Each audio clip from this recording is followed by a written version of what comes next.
So I've been painting landscapes for a while, but these paintings for latent fictions is a bit different because it is more freeform and kind of gestural.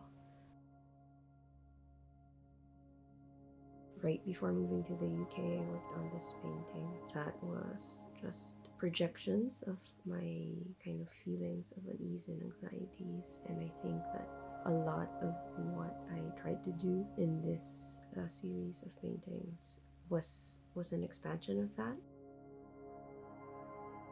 The main way that my work was affected by the lockdown and working from home rather than a studio was materially. So initially I wanted to make a couple of small books and oil paintings, but since I don't really have many tools or paint at home or like that much space to kind of play around and go with my process as usual, I had to kind of think of what would be least invasive in terms of like shared spaces and stuff. So I live with a flatmate, and working on this show has made me like more aware of respecting shared spaces and just making sure that you're not in the way. My research interest as an artist lies heavily on the relationship between the body and the space, and particularly how the ways in which we inhabit these places make us part of these spaces as well.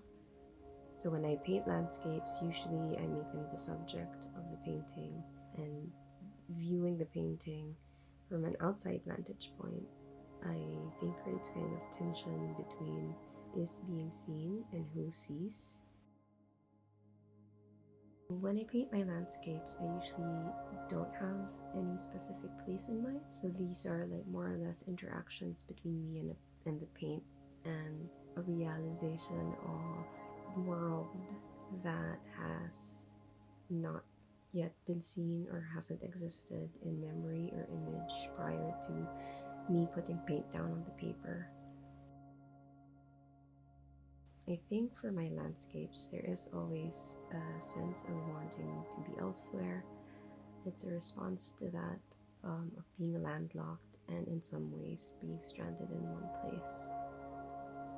So it's a bit of like an escapist reaction to maybe something that seems inescapable, whether it be for the moment or for 3 months in my house without seeing anyone else except for my flatmate. Essentially, this series of paintings is a translation of restlessness I'm feeling to marks and gestures.